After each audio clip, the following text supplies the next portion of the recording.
Live from downtown Detroit, home of WDIV and Click on Detroit, Local 4 News at noon starts now. Former Governor Rick Snyder's Flint water crisis case is back in court. Coming up, we take a look at what happened during today's hearing.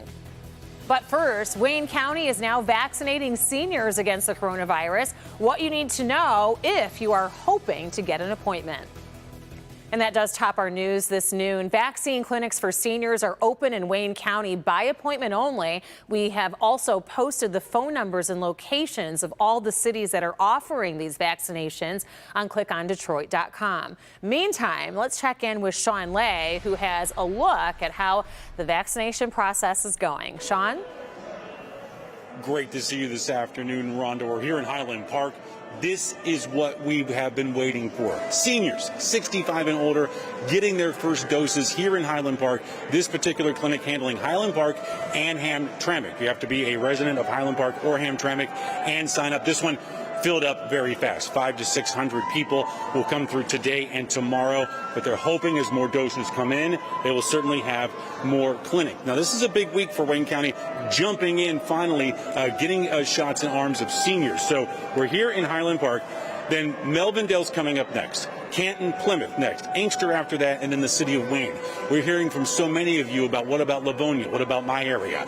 We're talking to Wayne County leaders and the health department, and they're trying to set these up as fast as they can. But you know, it's the supply and demand situation. As soon as they get the vaccines in, we hope to have information for you about a clinic where you live. We're also hearing that the phone lines jammed up right away. The county fully expected that because people want to get in and they want to get that first shot vaccination. Here, this one's being hosted by the city of Highland Park, Say Detroit, and the Wayne County Health Department. And we've been here for since about 11, Rhonda, until right now at noon. It's running so smoothly. This is what we've been waiting to see. Easy in, easy out to get that first dose. Much more to tell you about all of this starting at 5 o'clock. Rhonda, back to you. Wow, and in the end, hundreds will be vaccinated. Great to see, Sean. Thank you. The United States passes 28,194,000 coronavirus cases, and more than 500,000 people in the United States have died from this virus. These are the very latest statistics from Johns Hopkins University database. Closer to home, we expect an update on the state cases over the past day, sometime early this afternoon. Meantime, President Biden orders federal flags lowered in remembrance of the more than 500,000 Americans who've died from COVID. This is the flag on top of the White House this morning, flying at half-staff, a sombering reminder of the many lives lost. Also making headlines, President Biden plans to welcome Prime Minister Justin Trudeau and a delegation of Canadian officials to the White House today, virtually due to COVID-19. Trade, climate change, and the COVID pandemic are expected to dominate tonight's meeting. This morning, former Michigan Governor Rick Snyder's case in the Flint water crisis was back in court. Snyder is accused of 2 counts of willful neglect of duty. And today, the judge said that he was not prepared to rule, wanting more time to read over the filings. That he went on to say that this case is unprecedented because it involves a case brought on at both circuit court and district court levels. He then asked both sides if it was appropriate, if the appropriate judge actually considering he is a Flint resident. I feel that I can decide these issues fairly.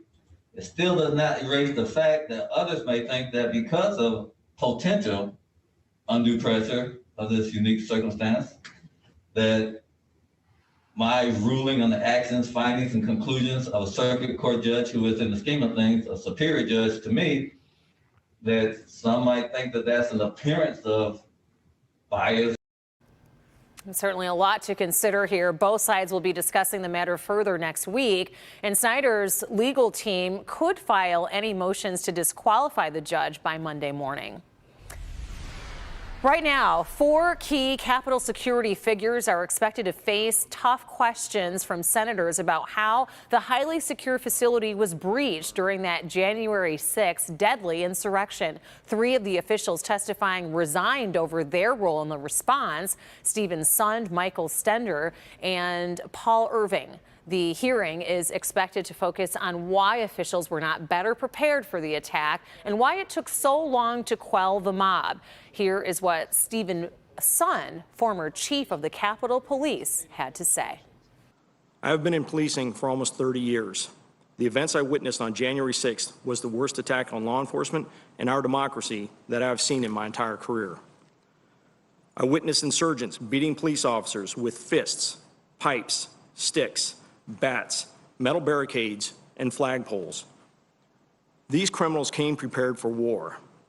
They came with their own radio system to coordinate the attack and climbing gear and other equipment to defeat the Capitol's security features. I am sickened by what I witnessed that day. A clear lack of accurate and complete intelligence across several federal agencies contributed to this event, and not poor planning by the United States Capitol Police. The focus going forward needs to be on the efforts to improve intelligence and the coordination of security measures between all involved agencies. Hopefully, this will be part of the focus of an independent after-action committee to look at all aspects of the January attack on our nation's capital. Such chilling perspective of that fateful day.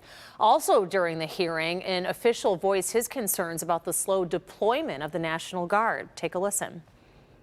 There was a phone call that was convened between several officials. Chief Sun was on the call, literally pleading there were several Army officials that were on the call. I don't know all by name who were on the call. Several officials from district government that were on the scene.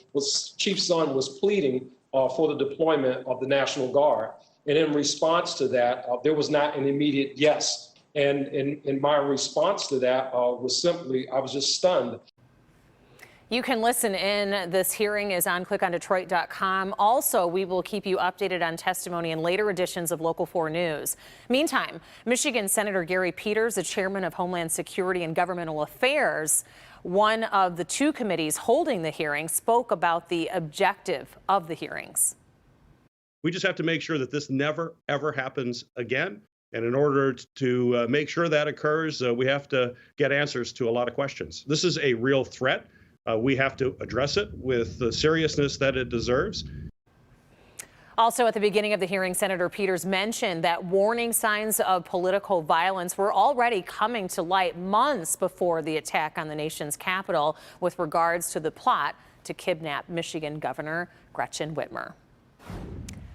Switching gears to the weather as we take a look outside. We're seeing a mix of overcast, some clouds, maybe some peaks of sun from our sky cam from the Windsor view across the Detroit River. How you doing, Brandon?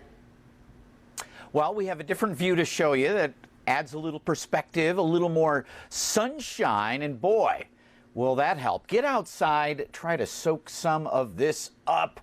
Ooh, looks good. Looking down at Comerica Park, 5 weeks away from opening day in Major League Baseball. Woo! It is a little warmer today, 40 at Metro, 42 Ann Arbor, 41 Monroe. Look at those winds out of the west, 10 to 20 and gusting close to 30, which means your wind chills a little closer to 30 degrees, but we'll see a nice blend of sun and clouds, 42 degrees this afternoon, a little breezy. And Rhonda, coming up, we will track another question mark for a wintry mix Wednesday ahead. All right, Brandon, thank you. A wild shootout that we are expecting to learn more about. It took place along I-96 in Detroit. 3 people died. It happened around 10 o'clock last night near Schaefer along I-96. We're told that people in 2 different cars were shooting at each other. A man and a woman in one car died after being shot. A third person who was inside of the second car was killed after being hit by another car while trying to run away from the scene. Police are trying to figure out what led up to the shooting. Still to come, an urgent push how the nation is working to make up for lost time after vaccine appointments were halted due to all of last week's winter weather.